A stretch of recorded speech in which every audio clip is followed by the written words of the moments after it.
तर बघा पुढचा आणि एक महत्त्वाचा भाग सेकंड एक्सरसाइज या टॉपिकची डेरिव्हेटिव्ह ऑफ इन्व्हर्स फंक्शन.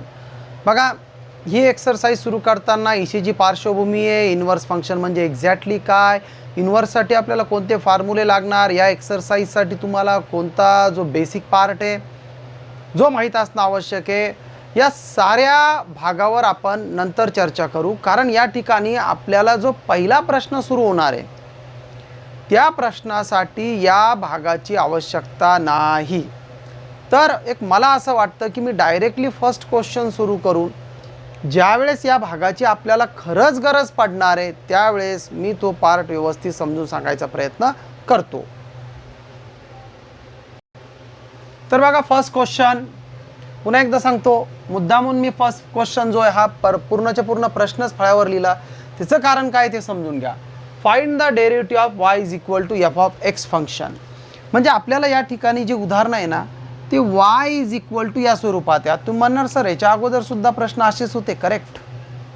मग आता या डेरिव्हेटिव्ह ऑफ इन्व्हर्स फंक्शनमध्ये ना तुम्हाला एक 3 ते 4 टाईपचे प्रश्न आहे. पहा अगोदर तुम्हाला प्रश्न समजून घेणं लागतो की मला म्हणजे एक्झॅक्टली काय विचारलं. एक 3 पद्धतीचे वेगवेगळे प्रश्न या ठिकाणी. मग ह्या प्रश्नात तुम्हाला काय विचारलं की find the derivative of function y is equal to f of x, की या ठिकाणी जो function y is equal to या स्वरूपात आहे, या स्वरूपात आहे, युजिंग द डेरिव्हेटिव्ह. तुम्ही याचा डेरिव्हेटिव्ह काय वापरून काढा, इन्व्हर्स. कसं, x is equal to f inverse y. म्हणजे आपल्या प्रश्नाला तुम्ही x इज इक्वल टू असं रूपांतर करून असं लिहून त्यानंतर त्याचा डेरिव्हेटिव्ह आम्हाला काढून दाखवा, हा प्रश्न आहे. म्हणजे उलटं करा त्याला. जो y इज इक्वल टू प्रश्न असतो त्या प्रश्नाला x इज इक्वल टू करून सोडवा. म्हणजे अगोदर या 2 प्रश्नात जे आहे ना या 2 वाक्याचा अर्थ समजून घ्या की y is equal to f of x मध्ये क्वेश्चन आहे आणि x is equal to f inverse y, त्याला तुम्ही उलटं म्हणजेच x इज इक्वल टू करून सॉल्व करा. असं आपल्याला अगोदर या ठिकाणी म्हणजे हा प्रश्न ज्यावेळेस विचारला जातो त्यावेळेस आता आपण ज्या मेथडनी प्रॉब्लेम सॉल्व करायलो का त्या मेथडनी सॉल्व करणं आहे. म्हणजे तुम्हाला असा प्रश्न ज्यावेळेस परीक्षेत विचारला जातो ना मग ही मेथड वापरायची. आणि ज्यावेळेस डायरेक्टली विचारलं जातं ना find the derivative of inverse, ते मी सेकंड क्वेश्चनमध्ये काय होणार ते सांगणार. आणि ज्यावेळेस समोरच इन्व्हर्स वापरला जातो, sine inverse, cos inverse, tan inverse पैकी एक, ते नेमकं काय असतं त्याच्यावर आपली दुसऱ्या प्रश्नानंतर चर्चा होणार. तर बघा या ठिकाणी अगोदर आपलं उदाहरण x इज इक्वल टू या स्वरूपात तुम्ही तयार करा. तर ॲट फर्स्ट इथं लिहू शकता असं, at first we find the inverse of function y is equal to f of x, किंवा तुम्ही डायरेक्टली फंक्शन सुद्धा लिहू शकता y is equal to under root x. तर आपण अगोदर असं लिहिलं की आम्ही सर्वप्रथम y is equal to root x या फंक्शनचा इन्व्हर्स काढतो. तर मग y is equal to root x, आता आपल्याला x इज इक्वल टू ही व्हॅल्यू काढायची आहे. चला मी हिला असं लिहितो या व्हॅल्यूला x is equal to y. x is equal to किंमत लागणार आहे आपल्याला, तर इथं रूट एक्स आला. हा रूट कॅन्सल करायसाठी काय करणं लागणार, स्क्वेअरिंग ऑन बोथ साईड. लिहायची आवश्यकता नाही आहे, तुम्ही फक्त समजून घ्या. स्क्वेअरिंग ऑन बोथ साईड, तर अंडर रूट एक्सचा स्क्वेअर झाला x, हे झालं y स्क्वेअर. आणि आता तुम्ही लिहू शकता this is the inverse of given function. तर डायरेक्टली लिहा therefore x is equal to f inverse y. म्हणजे आपण असं लिहितो की बघा आम्ही या ठिकाणी तुमचा जो एक y इज इक्वल टू स्वरूपातला प्रॉब्लेम होता तो x इज इक्वल टू या फॉर्ममध्ये लिहिला. म्हणजे हा जो पार्ट आहे का हे समजून घ्या अगोदर, की मी काय बोललो तुम्हाला समजलं का. प्रॉब्लेम असतो y इज इक्वल टू स्वरूपात, आपल्याला तो इन्व्हर्स करून, म्हणजे प्रश्नात काय सांगितलं, given function is in the form of y is equal to f of x.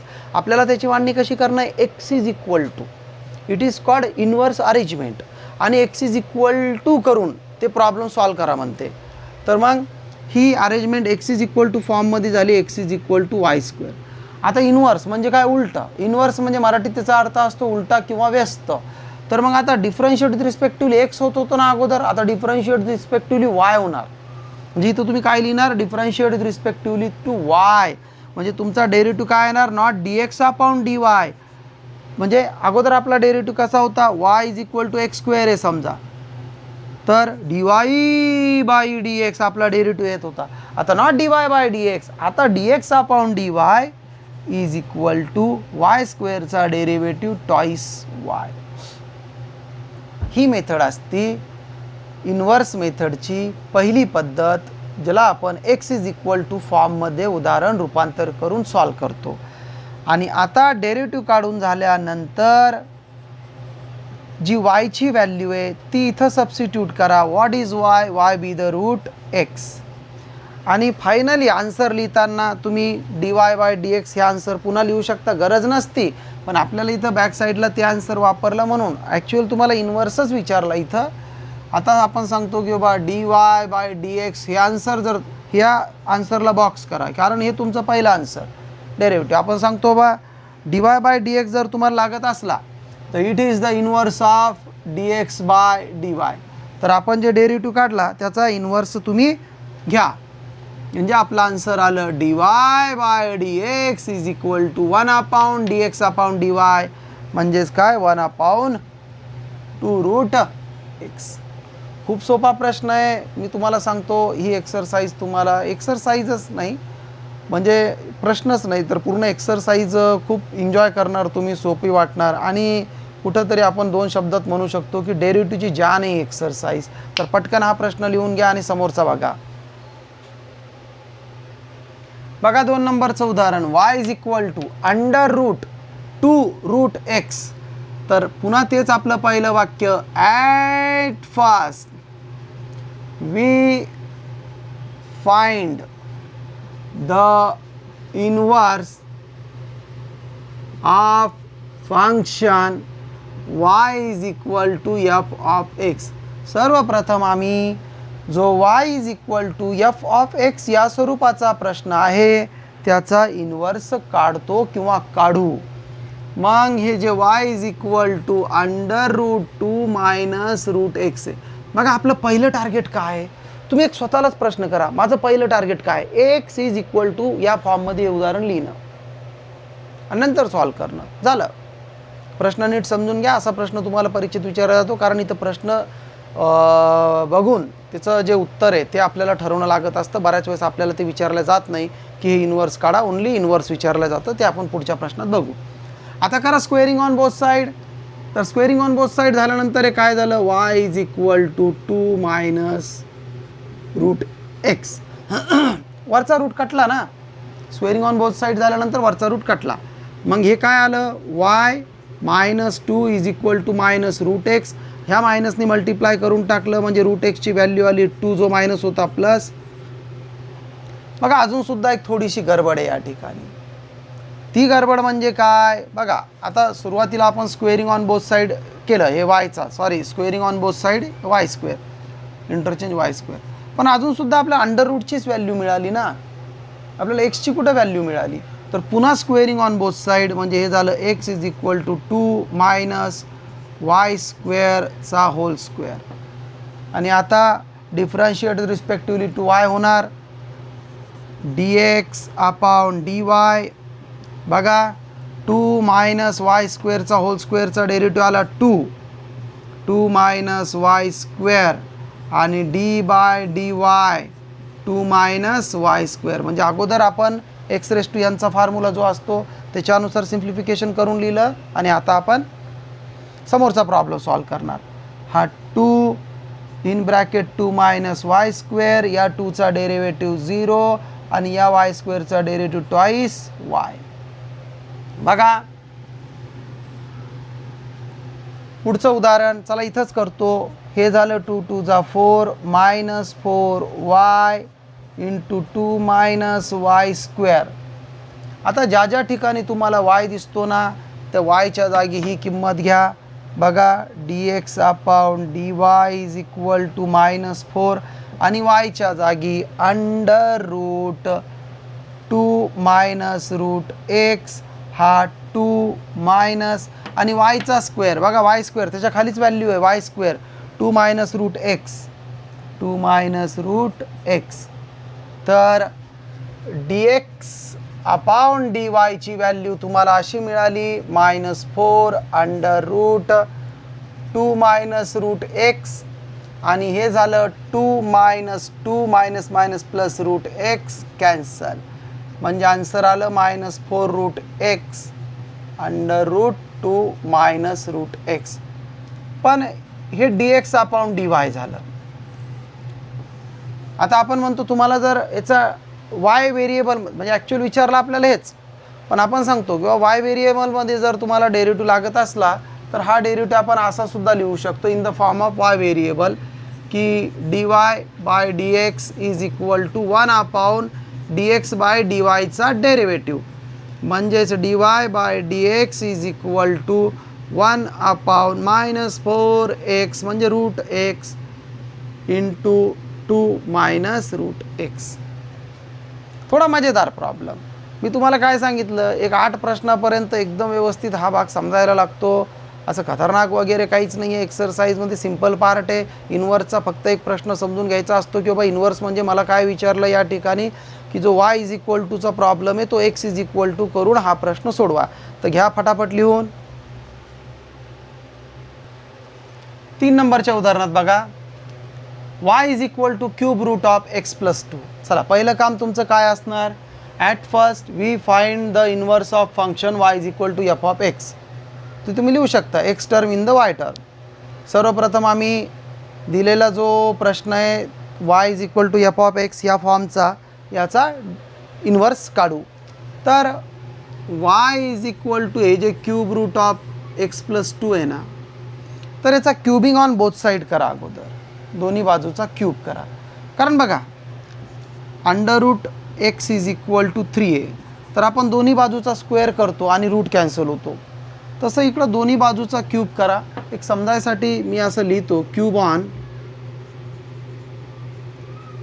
Both side. आवश्यकता नव्हती पण आपण लिहिलं. याचा क्यूब केल्यानंतर हा होतो y cube is equal to x plus 2. म्हणजे जसं स्क्वेअर रूटचा स्क्वेअर झाल्यानंतर साईन कॅन्सल होतो, तर क्यूब रूटचा क्यूब झाल्यानंतर साईन कॅन्सल होतो. आता एक्स इज इक्वल टू फॉर्ममध्ये लिहायचा आहे ना प्रॉब्लेम, तर हा एक्स वाय क्यूब आणि 2 इंटरचेंज करा -2. कामच संपलं तुमचं. आता हा प्रॉब्लेम काय झाला, therefore x is equal to f inverse y is called this form. त्याला आपण असं म्हणू शकतो की इन्व्हर्स झालं आमचं. मग आता d x upon d y is equal to आलं 3y स्क्वेअर -2चा डेरिव्हेटिव्ह 0, म्हणजे उत्तर किती आलं आपलं 3y स्क्वेअर.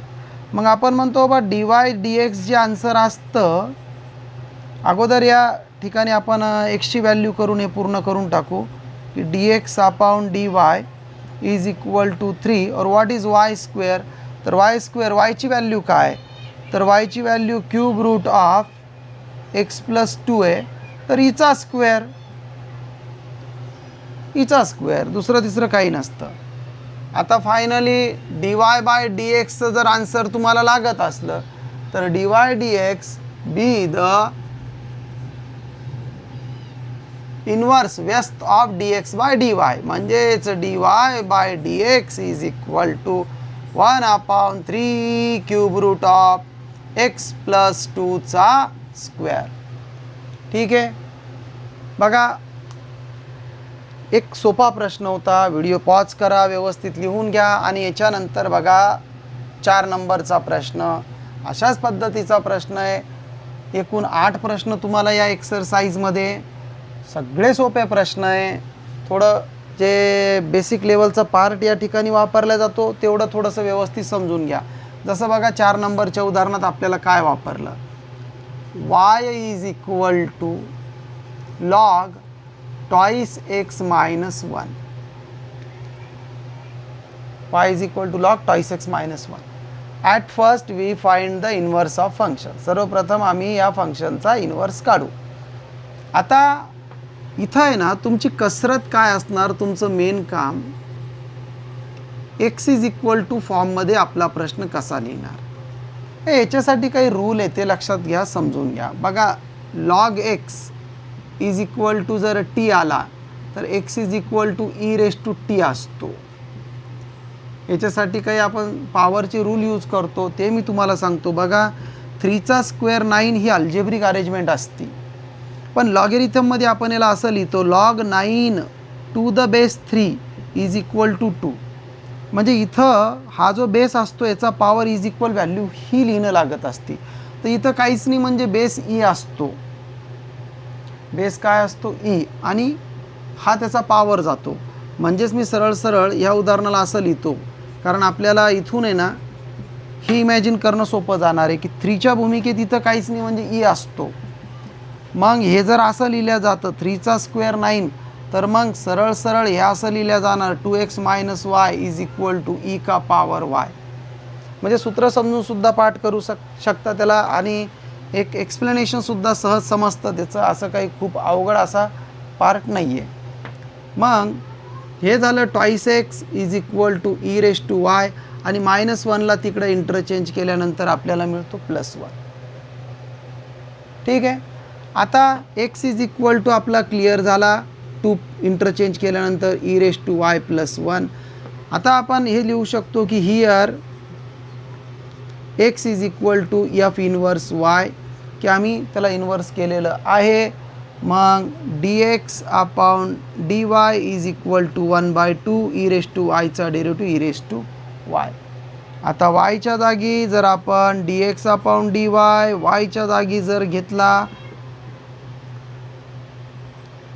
त्याची जी व्हॅल्यू वापरली ई रेस टू y, म्हणजेच लॉग yच्या जागी 2x - 1 डिवाइड बाय 2, ही झाली पहिली व्हॅल्यू.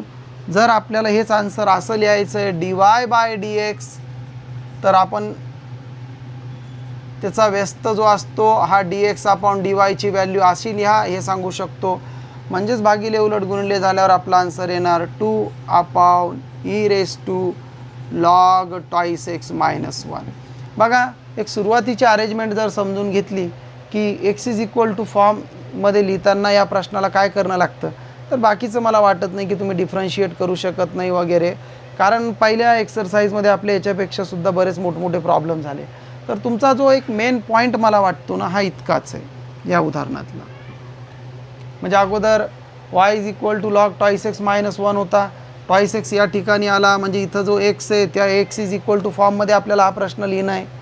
x कुठं आहे ते पहा तुम्ही, म्हणजे थोडासा इकडं तुम्हाला अडचणी येऊ शकतील, तेवढं व्यवस्थित क्लिअर करा. बघा, एक सोपा प्रॉब्लेम असं म्हणू शकतो आपण, अचानक एक सोपा प्रॉब्लेम, काहीच नाही आहे उदाहरणात. At first we find the inverse of function x is equal to, खूप सहज लिहिला जातो. बघा 2x is equal to y - 3, या y आणि 3ला आपण एका बाजूला घेतलं, x is equal to value आली y - 3 डिवाइड बाय 2. आता differentiate with respectively to y काय आलं आहे, अगोदर हे लिहा it is the inverse function of y. मग हे झालं dx अपॉन dy, हा हाफ ॲज इट इज, yचा डेरिव्हेटिव्ह आला फक्त 1, 3चा झाला 0. तुमचं आन्सर फक्त आलं 1/2. आता व्हेरिएबल तर काही नाहीच आहे, म्हणून काय सबस्टिट्यूट करणार आहे त्याच्यात. मग dy/dx 1 नंबरला लागत होता हा प्रॉब्लेम. कारण एक सांगू का, काही सॉल्व करण्यासारखं सांगण्यासारखं असं नव्हतंच ह्या प्रश्नात. चला ठीक आहे, बघा समोरचा प्रश्न. याच्यानंतर जो 4 नंबरचा प्रश्न आपण या प्रश्नाच्या अगोदर घेतला, त्याच रूलचा पण थोडासा वेगळा वापर या ठिकाणी होतो. उदाहरण क्रमांक 6, y is equal to e raise to x - 3. बघा इन्व्हर्स लिहिताना y इज इक्वल टू अगोदर ई रेस टू x - 3 आहे ना, तर e raise to x is equal to काय आलं y + 3. अरे पण x आला कुठं, ईच्या पॉवरमध्ये. मग अशा वेळेस तुम्हाला डोकं लावणं असतं की आता x इज इक्वल टू आपण याला कसं लिहिणार. म्हणजे हा जो पॉईंट आहे ना, हा तुम्ही समजून घ्या की या ठिकाणी आता x इज इक्वल टू कसं लिहिणार. म्हणजे इथंच तुम्ही जर समजा हा प्रश्न परीक्षेत विचारला, कुठं चुकणार, इथं चुकणार.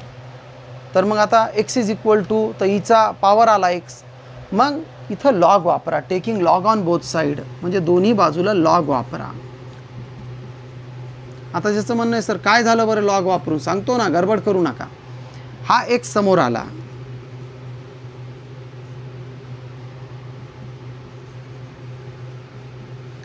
आणि लॉग ई काय असतो, 1 असतो किंवा 1च तयार होतो. मग लॉग ई जर 1 घेतला किंवा त्याची जर व्हॅल्यू घेतली तर x × 1 = आपल्याला x मिळणार. हे लिहा की लॉग ई कुठं गायब झाला, तर लॉग ई 1 झाला. आणि आता आपण हा प्रॉब्लेम सॉल्व करणार differentiate with respectively to y. याच्या अगोदरच्या प्रश्नात आपण डायरेक्ट डेरिव्हेटिव्ह घेतला, तर इथं 2 डेरिव्हेटिव्ह, ते लॉगचा डेरिव्हेटिव्ह 1/x म्हणजे y + 3, आणि या yचा डेरिव्हेटिव्ह 1 येतो आणि 3चा 0 नाही लिहिलं तरी चालतं. आता इथं तुम्ही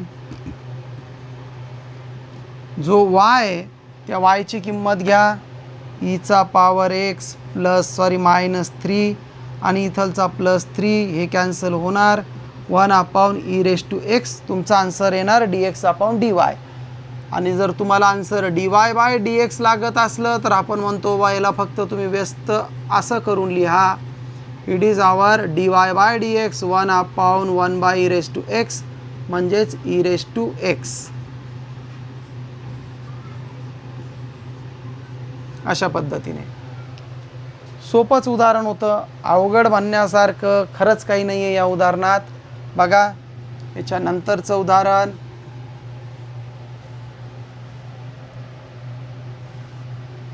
बऱ्याच अंशी याच टाईपचं उदाहरण आहे असं आपण म्हणू शकतो. म्हणजे बऱ्याच पार्ट बघा. आता तुम्ही 7 नंबर सेकंड लास्ट उदाहरण या प्रश्नातलं, y = e⁻2x - 3. पुन्हा तेच, at first we find the inverse of function y = f(x). काय वाटतं बरं तुम्हाला? मी अगोदरच x इकडं लिहितो. बघा हा जो आहे ना x, ह्या एक्सला इज इक्वल असं आपल्याला लिहिणं आहे. पहा तो कुठं आला. मग अगोदर taking log on both side करा. हा घेतला लॉग e⁻2x - 3. ज्या विद्यार्थ्यांच्या मनात अगोदर आलं होतं की सर आता लॉग वापरते या ठिकाणी, अभिनंदन. पण ज्यांना अजूनसुद्धा समजलं नाही, तुम्ही स्वतःला समजू द्या, अरे की तर लॉग वापरून आपल्याला लिहिणं आहे. ही किंमत समोर आली 2x - 3ची. लॉग ईच्या जागी मी 1 घेतला, डायरेक्टली आलं हे लॉग y.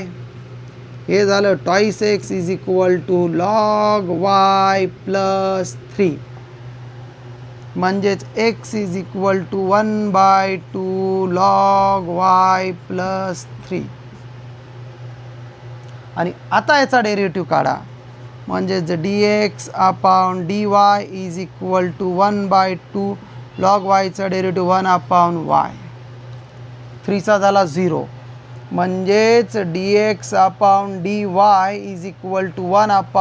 1/2 आणि yच्या जागी ही पूर्ण व्हॅल्यू आपण वापरली e⁻2x - 3.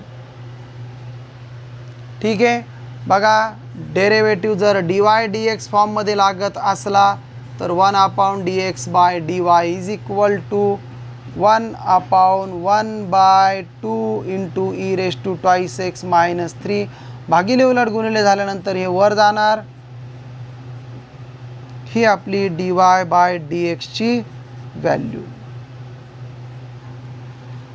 बघा शेवटचं उदाहरण सॉल्व करायच्या अगोदर एक सांगतो, एक चांगल्यापैकी प्रॅक्टिस करा या भागाची. आणि हा फक्त स्टेट बोर्डसाठी रिलेटेड पार्ट असतो. CETत हा भाग विचारला जात नाही, कारण CETत आपल्याला कोणी सांगू शकत नाही की डेरिव्हेटिव्ह इनवर्सचा वापर करून काढा.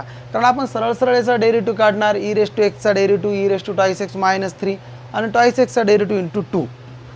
म्हणजे हे जर आपण इन्व्हर्स करत बसलो नाही तर ओरली उत्तर होतं, तोंडी उत्तर होतं आहे असं. बघा या प्रश्नातला शेवटचा उपप्रश्न, एक अशी आशा मी करू शकतो की तुम्ही स्वतः हा प्रश्न सोडवा. पण एक लॉगरिथमशी रिलेटेड थोडासा एक रूल आला, त्याच्यामुळं मी तुम्हाला डायरेक्टली असं म्हणत नाही की तुमचा हा प्रॉब्लेम करेक्ट आलाच पाहिजे. कारण log x/2 आणि टू द बेस इथं 2 वापरला. म्हणजे आपण जर विचार केला तर आपल्याला ज्या इज इक्वल फॉर्ममध्ये प्रश्न लिहिणं आहे ती किंमत आली या ठिकाणी. आता मी पुन्हा एकदा तोच रूल समजून सांगतो. बघा काय असतं, it is algebraic form. He algebraic मांडणी 3चा स्क्वेअर 9 3चा स्क्वेअर 9, हिला आपण अल्जेब्रिक फॉर्म म्हणतो. मग हाच फॉर्म जर लॉगॅरिथमिकमध्ये तुम्हाला जर लिहिणं असला तर काय करणं लागतो, तर आपण काय लिहिणार, log 9 to the base 3 is equal to 2. म्हणजे ह्या 3चा हा स्क्वेअर असतो, तसं ह्या किमतीचा हा पॉवर असतो, या किमतीचा हा पॉवर असतो, या किमतीचा हा पॉवर असतो. म्हणजेच इथं x/2 इज इक्वल टू काय येणार, 2⁻y. हे तुम्हाला समजून घ्यायचं असतं. आणि x is equal to 2 × 2⁻y. हे जर समजलं तर मला वाटत नाही की आता उदाहरणात काही स्पेशल किंवा समथिंग काही उरलं.